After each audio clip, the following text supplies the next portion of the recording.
बिस्मिल्लाहिर्रहमानिर्रहीम। आबिद शाल हाजिर है इदारे उर्दू के सिलसिले एक सवाल के साथ।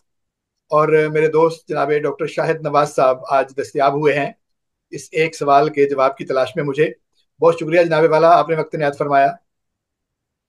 डॉक्टर साहब बहुत शुक्रिया। आपने एक दफा फिर जो है इज्जत अफजाई की, बहुत शुक्रिया।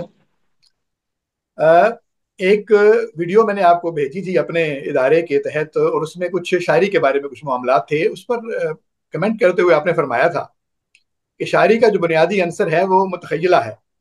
हम कुछ और मामलात पर भी बात, मौजू, उसलूब, फन वगैरह पे बहस कर रहे थे।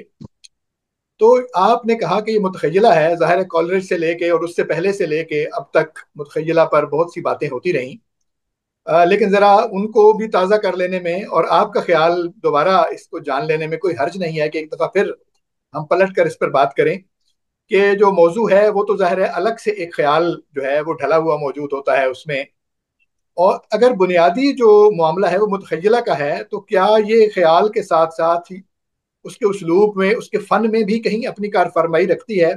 अगर ऐसा है तो तभी जाकर ये शेर का बुनियादी अंसर कहला सकती है। तो इस पे आप क्या फरमाते हैं, या आपके जहन में इसकी क्या तशरीह है कि जो शायरी है उसका बुनियादी अंसर मुतखय्यला है? बहुत शुक्रिया। मैं यकीनन आप जिस वीडियो की बात कर रहे हैं वो डॉक्टर नईम विर्क साहब के साथ आपने मुसद्दस हाली पे एक प्रोग्राम किया था। जनाब। तो वो मैंने देखा था, बल्कि आपके अक्सर प्रोग्राम जो आते हैं मैं कोशिश करता हूँ कि उनको देखूं, अच्छा लगता है, बहुत सारी अहम बातें उसमें होती हैं। आ, यकीनन इस पर कोई बहुत अच्छी राय तो एक शायर जो है वो दे सकता है। आपके बहुत सारे प्रोग्राम अख्तर उस्मान साहब के साथ हैं, मेरे ख्याल में उन हवालों से बात हुई होती भी रही है। जी, कल मैं तो मैंने एक तालिब इल्म कल इसी शायर। मौजू पर हमने एक गुफ्तगू रिकॉर्ड भी किया है डॉक्टर अमजद तुफैल साहब से। इसी बात पे पूछा है कि क्या शायरी पर शायर ही ज्यादा बेहतर राय दे सकता है। तो उनका ख्याल है कि ऐसा नहीं है, ये कोई कुलिया नहीं है। तो लिहाजा आप फरमाइए, आप बिल्कुल ठीक कहेंगे जो मेरी कहेंगे। नजर में बहरहाल शायर का इस्तेहकाक ज्यादा है, वो ठीक। ज्यादा वैलिड बात, क्योंकि जो एक तख्लीकी अमल से गुजरता है एक शख्स, वो ज्यादा बेहतर जो है वो बात कर सकता है मेरी नजर में। चले। अच्छा, बहरहाल अब ये बात बड़ी दिलचस्प है कि मुतखय्यला जो है, देखिए मैंने तो जितना भी शायरों को सुना, शायरों को पढ़ा, मैं एक तालिब इल्म के तौर पर ये बात कर रहा हूँ। और तनकीद के हवाले से जो मुख्तलिफ मगरब के या हमारे उर्दू इस खित्ते के नाकदीन हैं, शायरी की जब भी बात हुई है वो मुतखय्यला को एक लाजमी या बुनियादी जुज़्व करार देते हैं। ठीक है। इवन मुकदमा शेर शायरी में मौलाना हाली, जिसको हम जदीद शायरी का एक तरह से एक खिश्ते अव्वल समझते हैं बतौर शायर भी और फिर नकाद के तौर पर भी, उन्होंने भी जो पहली शर्त बताई है वो साफ ज़ाहिर है मुतखय्यला है। अब उसमें मेरी जो राय है या मेरी जो सोच है वो ये है कि मैं ये इस वजह से नहीं कह रहा कि मुतखय्यला बुनियादी शर्त है कि नाकदीन ने कहा है, बिल्कुल ऐसा नहीं है। मैं इस वजह से ये नहीं कह रहा, मेरे इसके पीछे एक और वजह है। जनाब। या इस बात को करने, एक तो साहबजारे जितना थोड़ा बहुत शायरी का मुताला है, और मैं बता दूं कि मेरा ज्यादातर जो है क्लासिकी शायरी के साथ ज्यादा हमेशा अटैचमेंट रही है, क्योंकि एक फैक्टर इसमें यह भी है कि क्लासिकी शायरी में मुतखय्यला की हैसियत और है, और जदीद शायरी में मुतखय्यला की जो सूरत हाल है वो ज़रा मुख्तलिफ है। जदीद शायरी में भी मैंने जिन लोगों को ज़्यादातर पढ़ा है वो क्लासिकी शायरी से ज़्यादा जुड़े हुए हैं, जैसे जॉन एलिया है या फराज साहब हैं या इवन फैज साहब हैं या और कुछ लोग हैं। तो वो भी ज़्यादातर क्लासिकी शायरी के साथ जुड़े हुए हैं। तो एक रीज़न तो ये हो सकती है कि शायद मेरे जहन में ये बात हो। दूसरी रीज़न कुछ और है, वो मैं आपके सामने अर्ज कर देता हूँ, फिर मुतखय्यला पर वापस। देखिए मैं समझता हूँ कि एक शायर को एक जब वो बात करता है, जब वो किसी ख्याल को भी मौजू की शक्ल में ढाल कर शेर की शक्ल में हमारे सामने पेश करता है, तो वो हमें वो दिखाता है या वो महसूस कराता है या वो हमें वहां तक ले जाता है जहां तक मैं और आप एक आम फर्द के तौर पर नहीं जा सकते। एक छोटी सी मिसाल देता हूँ। मिसाल के तौर पर, हम में से किसी ने भी अ, जो इस कायनात का आगाज है, इंसान इस कायनात का आगाज है और फिर वहां से खास तौर पर हजरत आदम का जन्नत से जो निकलना है, हम में से तो किसी इंसान ने भी नहीं देखा हुआ। ये हमें तारीख बताती आ रही है कि इस तरह से है। उसमें मजहबी तारीख भी शामिल है, उसमें इंसानी जो जहन है वो भी शामिल है। इसी जनाब। तरह से डॉक्टर साहब, जो रोजे क्यामत है वो भी हम में से किसी ने नहीं देखा। इवन हम तो अपनी मौत के भी गवाह नहीं होते। जब हमें मौत वाकई होती है तो साहब ज़ाहिर है उसके बाद हम क्या हो रहा है हमें, हम किसी को बता तो नहीं सकते ना। तो रोजे क्यामत क्या होना है वो भी किसी को नहीं पता। उसमें भी हम मजहबी ताबीरों से हमारे यहाँ जो है इंसान ने जो है सीखा है या जो कुछ अज्यूम किया है। अब मुझे एक बात बताएं, सैकड़ों हजारों तस्वुरात शायरी में मौजूद हैं हजरत आदम के खुल्द से निकलने के बारे में। जी हाँ। और इसी तरह से चलो सैकड़ों हजारों नहीं तो दर्जनों बीसों तस्वुरात हैं जो रोजे क्यामत के बर्पा होने और उसमें मुख्तलिफ जो इवेंट्स हैं उनके बारे में हैं। अब ये ना तो कोई मौरख बता रहा है ना। अब साहबजारे, अगर हम उसको कोई मजहबी ताबीर भी लें तो मजहबी ताबीर भी किसी एक जगह डिटरमन करती है। अब उसकी जो आगे फैलाव है या उसकी जो जिसे कहते हैं ना कि एक स्टेप वाइज कोई कहीं पे रुक जाता है, कोई कहीं पे रुक जाता है, कोई कहीं पे रुक जाता है। ये सब क्या है डॉक्टर साहब? मेरी नजर में ये सब इमेजिनेशन है, ये मुतखयला है। ये उस फर्द का, उस दानिशमंद का, उस शायर का, उस फनकार का जो एक से दूसरे स्टेप पर हमें जो है वो लेकर जाता है। रियलिटी तो कोई एक है डॉक्टर साहब, टेक्निकली रियलिटी तो कोई एक है ना। जो हो चुकी है या जो होनी है वो किसी एक शक्ल में ही होनी है या किसी एक शक्ल में हो चुकी है। जी। उसके इतने वर्जन हमें इमेजिनेशन की मदद से ही शायर हम तक पहुंचाता है। और आप दिलचस्प बात देखें कि वो जितने इमेजिनेशन हम तक पहुंचाता है उनमें से कोई ऐसा नहीं होता जिस पर हमारा यकीन करने को दिल ना चाहे। और उनमें से बहुत कम ऐसे होंगे जिसमें मैं और आप एक आम आदमी के तौर पर उन तक पहुंच सकते हैं। लिहाजा मैं तो ये समझता हूं कि शायर इमेजिनेशन के बगैर कैसे शायरी कर सकता है, क्योंकि इमेजिनेशन के बगैर तो, अब ये एक लफ्ज बोलने लगा हूं, पता नहीं, मुझे नहीं पता, आप शायर हैं, आप बेहतर, कि वो क्राफ्टिंग हो सकती है एक तयशुदा मंसूबे के तहत किसी अमल को सरंजाम देने की एक कोशिश तो हो सकती है। लेकिन जो इमेजिनेशन आपको जहां तक लेकर जाता है, जहां तक वो मंजर दिखाता है, जहां तक वो सारी सूरत हाल आपके सामने रखता है, तो वो तो आप इस तरह से बगैर इमेजिनेशन के तो आप क्या कर सकते हैं? वो कुछ नहीं कर सकते। आप जब भी कोई चीज करने लगेंगे तो आपको आपके इर्द गिर्द की जो समाजी सूरत हाल है, जो रियलिटी की सूरत हाल है, तो फिर तो शायरी को आपको बहुत महदूद करना पड़ जाएगा कि ये भी शायरी से बाहर, ये मुबालगा हो जाएगा, ये पता नहीं क्या हो जाएगा। ऐसा तो मुमकिन ही नहीं होता। लेकिन आप देखिए, इवन अभी मुहर्रम गुजरा है, मुहर्रम में जो वाक़या करबला है, हम सब मुसलमानों के लिए और तमाम इंसानों के लिए वो वाक़या बहुत अहम है। उसमें हमारी एक जुड़त भी है।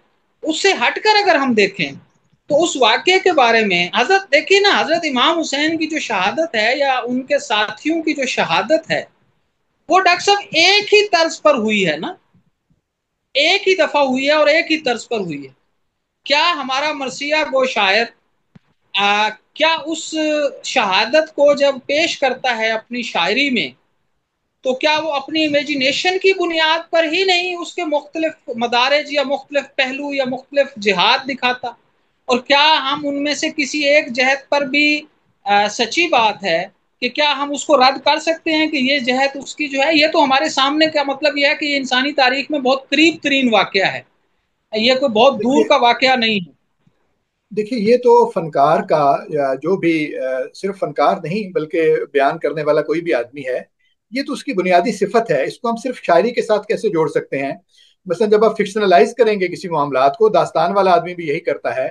और अभी आपने जैसे वाक़या करबला का हवाला दिया, तो इसका जो फौरी है, मसलन जाकिरीन किराम जो उसको बयान करते हैं, जो शायर नहीं है, वो मतलब इतने अरसे से रोजाना की बुनियाद पर, यानी मुख्तलिफ जगह पर मुख्तलिफ लोग बयान कर रहे हैं और हर एक अलग अलग तरीके से बयान करता है। तो इतना जो काम है वो तो हर बयान करने वाला करता है, तो सिर्फ शायर के साथ इसको क्यों मुख्तस किया जा सकता है? मैं अर्ज कर देता हूँ, आप बड़ा अच्छी आपने बात की। दास्तान गो का जो मामला है वो मैं बाद में आता हूँ। ये जो आप जाकिरीन कराम का जिक्र कर रहे हैं सर, इनको जरा गौर से आप इनकी जो है ना देखिए, इनमें से बेशतर वो हैं जो अच्छे जाकिरीन हैं। आप गौर करें, उनमें से कोई ऐसा नहीं है जो शायरी की तरबियत लेकर ना आया हो। वो ठीक है, सब लेकिन शायरी की तरबियत लेकिन से जो होती अच्छे है मर्सिया गो थे, कि बहुत अच्छी जो अच्छे, शायरी, बहुत अच्छी शायरी पढ़ रखी है और सर वो जो, शायरी के साथ जुड़े हुए हैं, लिहाजा उनका जो वो एक आदत है या प्रैक्टिस है, वो उस शायरी की डोमेन से बाहर नहीं जाते। वो जो कुछ बयान आप, कर रहे होते हैं। जी जी, आपने फरमाया ना कि मतलब ये शायरों से इस्तिफादा किया हुआ है जाकिरीन ने, तो अगर आप शायरों के बारे में देखें तो उन्होंने भी रिवायतों से इस्तिफादा किया हुआ है। बल्कि कहीं मैंने पढ़ा था कि दबीर के बारे में इतराज ये था कि वो कमजोर, यानी अनीस के मुकाबले में दबीर जो है वो कमजोर रिवायतों पर भी शेर कहता है, यानी किसी ने ये भी कहा। तो इसका मतलब है कि जाहिर है वो जो रिवायत या तारीखें लिखी हुई हैं या जो बातें की हुई हैं वो तो शायर लोग नहीं थे। तो जाहिर है जिस जिसकी वो जुबान से आप वाकयात सुनते हैं तो उसमें थोड़ा थोड़ा इख्तलाफ बयान का जो है वो जाहिर है मिलता है।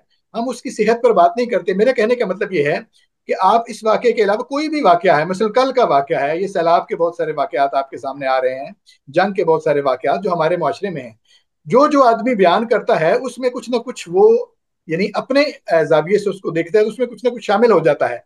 तो ये एक अमूमी इंसानी या जहन की एक अमूमी सरगर्मी है।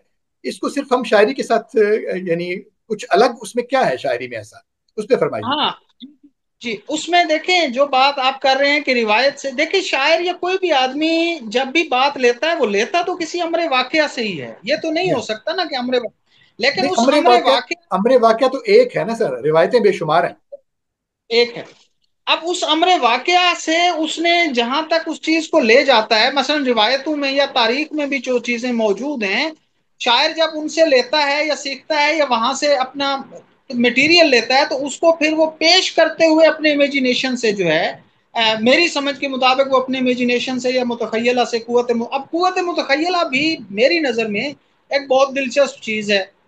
कुव्वत मुतखय्यला, आपने अभी कॉलरिज का जिक्र किया, मैं कॉलरिज से ज्यादा इस हवाले से लॉन जाइनिस से की बात करना चाहता हूँ। जी जी।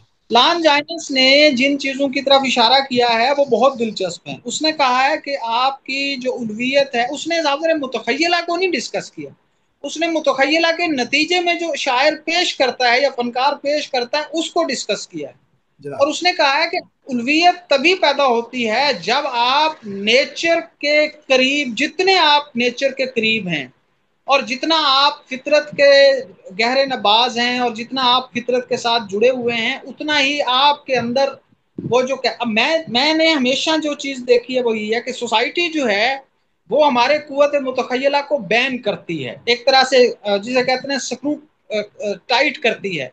उसके मुकाबले में जो फितरत है, वो अलामा साहब ने जो कहा था ना कि वो करता है निगहबानी, या बंदा है सहराई या मर्द फितरत के असूलों की करता है निगहबानी, फितरत के या बंदा मकासिद है की, सहराई या मर्द फितरत के कोहिस्तानी, मकासिद की करता है निगहबानी, फितरत के मकासद की करता है निगहबानी। या बंदा है अब डॉक्टर सहराई या मर्द कोहिस्तानी। साहब उसमें गौर कीजिए, जो मुझे समझ आई है बात वो ये है कि कोहिस्तान और सहरा दोनों नेचर के इतने बड़े एक जिसे कहते हैं ना वो सिंबल्स हैं या फिनोमेना हैं कि उनमें रहने वाले शख्स की तरबियत ही और तरह से होती है, वो जिंदगी को देखता ही और तरह से है।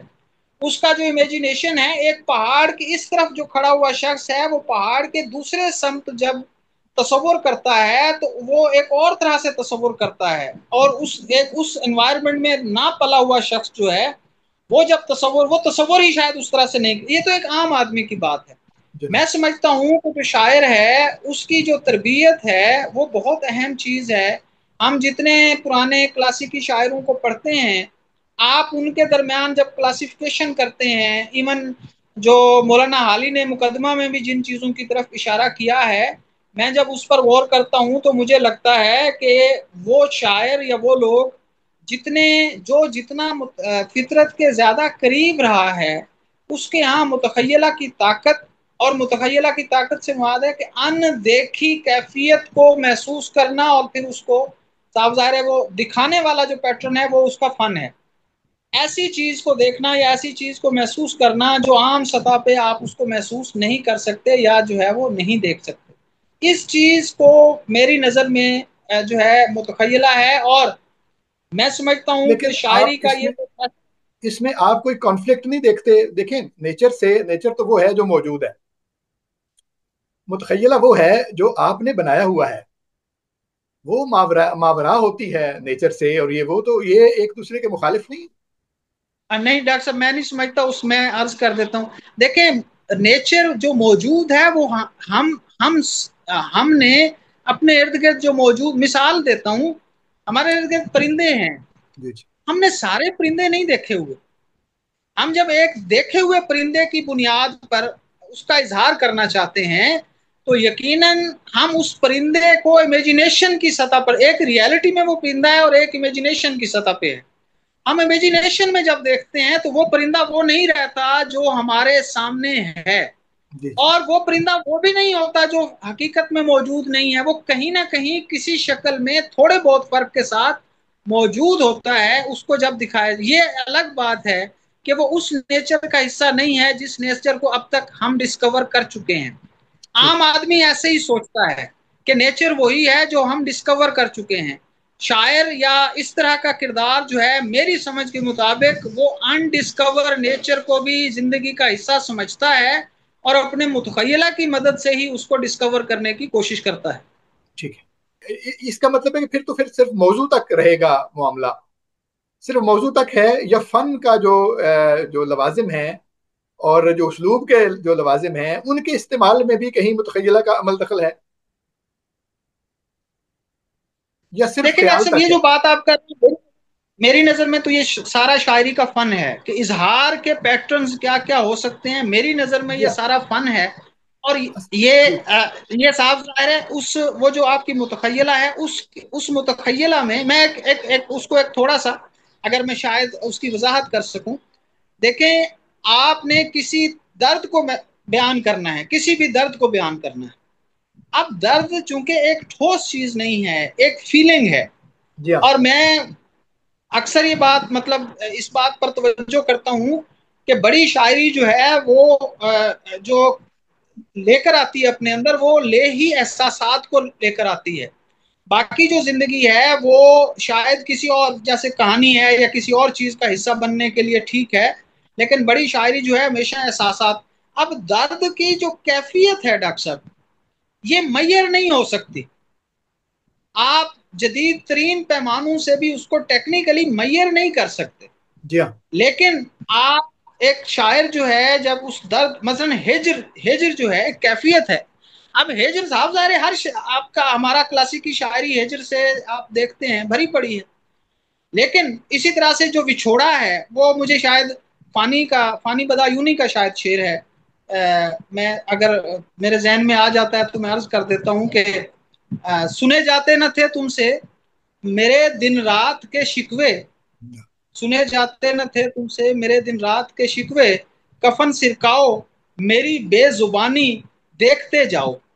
अब ये जो फीलिंग है डॉक्टर साहब, एक बिछोड़े पे एक किरदार का, उसके जाने के बाद उसका जो मुकालमा है किसी ऐसे किरदार के साथ जो उसकी बात पे या गिले शिकवे पे अक्सर जो है वो नाला रहता हो। अब इस फीलिंग को आप इमेजिनेशन के थ्रू ही कहीं दिखा सकते हैं। इसको रियलिटी की बुनियाद पर मेरी नजर में तो नहीं दिखाया जा सकता।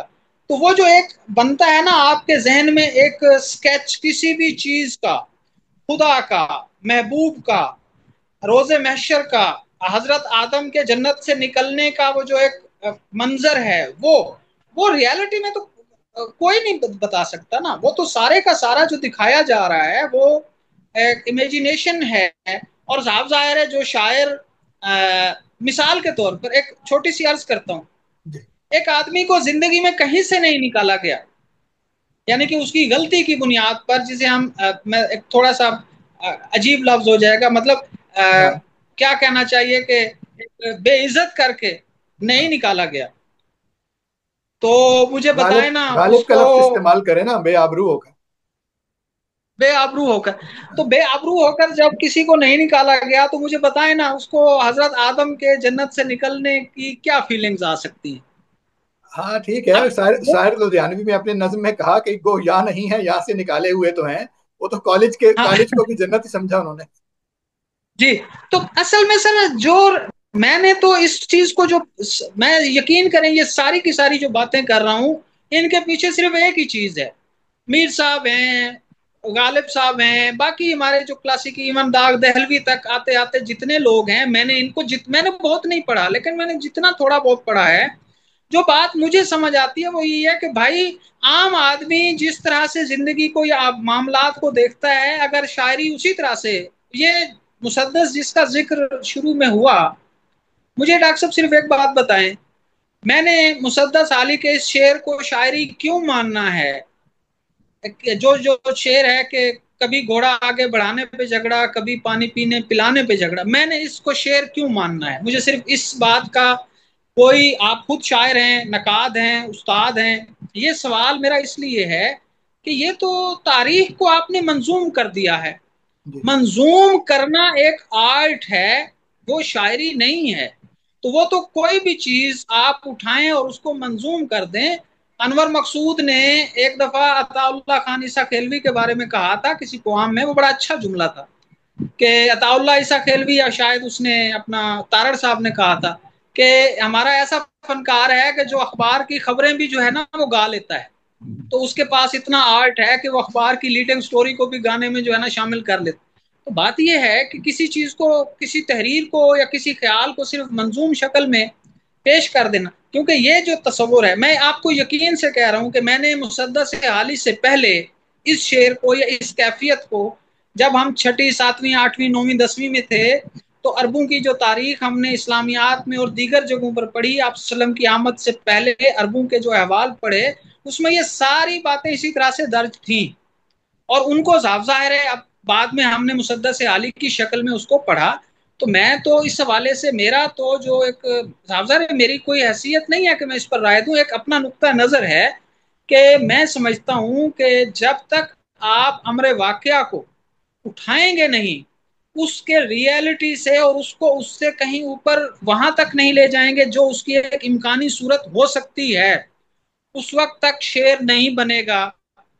वैसे तो इस बहस को सबसे पहले हमारे यहाँ रिकॉर्डेड जो है तनकीद, आप जानते हैं, अरस्तु ने तारीख और अदब के दरमियान इसी बहस को सबसे पहले उठाया था कि अमरे वाकया को अगर आप एज इट इज पेश करते हैं तो वो लिटरेचर नहीं है, वो तारीख है।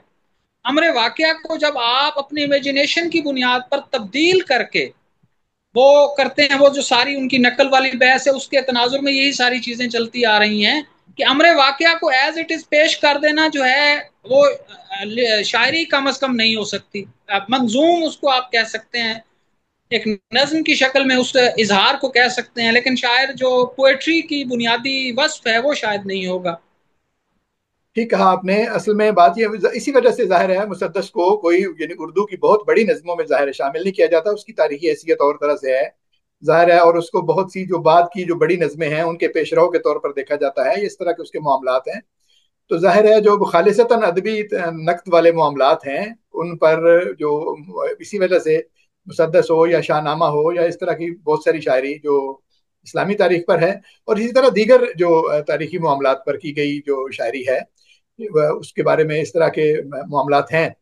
लेकिन जाहिर है अब जब आप नज्म लिखते हैं तो उसके अपने लवाजिम हैं, बाज मकामात उसमें ऐसे आ जाते हैं, मतलब राशिद के आप देखेंगे बाज़ औक़ात बिल्कुल स्टेटमेंटल हो जाता है मामला, तो बड़े बड़े शायरों के यहाँ भी हो जाता है किसी किसी जगह पर। तो बहरहाल आपकी बात बुनियादी है कि जब आप, लेकिन फिर अभी तक वो मामला जो है वो, इस पर फिर इंशाल्लाह किसी वक्त आपसे बात करेंगे, क्योंकि अब हमारे प्रोग्राम का जो वक्त है मुख्तस वो तकरीबन ख़त्म हो गया है।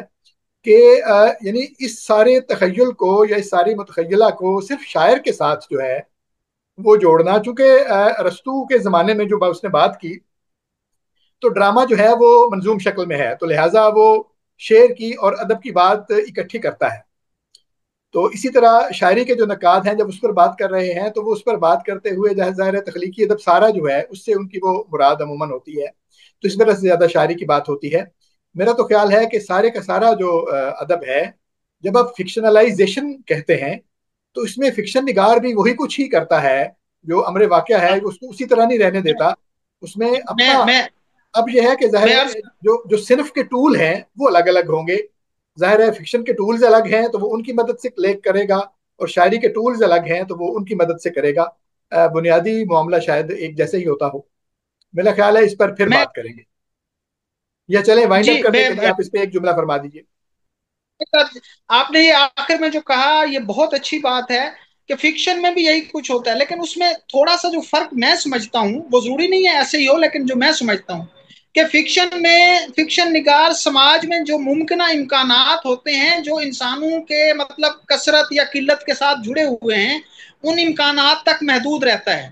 शायर इसका पाबंद नहीं होता, वो सिर्फ अपनी बाज औकात वो ऐसा इमेजिनेशन तख्लीक करता है या पेश करता है जो सिर्फ उसके साथ जुड़ा हुआ है। और वो जो हम बात करते हैं ना कि शायर ने अपने जमाने में बात की, उस वक्त तो उसको कोई नहीं मानता था, फिर आने वाले जमानों ने ये देखा कि वो बात शायर की ठीक हो गई, तो वो ये मैं भी यही समझता हूँ। ये बात भी वो शायद आप इमेजिनेशन। ये बात भी जब आप फरमा रहे हैं, तो ये आप अपने उर्दू के जो मौजूदा फिक्शन है उसका शायद उसी के तनाजुर में फरमा रहे हैं। वरना अगर आप साइंस फिक्शन को इसमें शामिल करें जो दुनिया भर में लिखा जाता है, तो इससे उस बात की कफालत भी हो जाती है जो शायर की आप फरमा रहे हैं। साइंस फिक्शन उन जी दुनियाओं की तरफ लेके जाता है जो जाहिर है बाहर मौजूद नहीं है। तो उसमें मुतखय्यला ऐसे बहुत ही बड़े होता है, सतह पर है, तो वो भी फिक्शन ही का हिस्सा है। बिल्कुल ऐसे ही है, क्योंकि और साइंस फिक्शन दास्तान में तो एक बहुत इम्कान बड़ा हिस्सा जो है वो मावराई वाकयात का और उनका होता था। तो ये भी फिक्शन का एक जी लाजमी हिस्सा ही है। ऐसे ही है, हाँ। ऐसे ही तो ऐसे मेरा ही है। ख्याल है यहाँ पर आकर अपनी बात को हम वाइंड अप करते हैं। बहुत अच्छी बातें आपने बताई मुतखय्यला के हवाले से। तो उम्मीद है कि हमारे दोस्तों को ये बातें पसंद आई होंगी।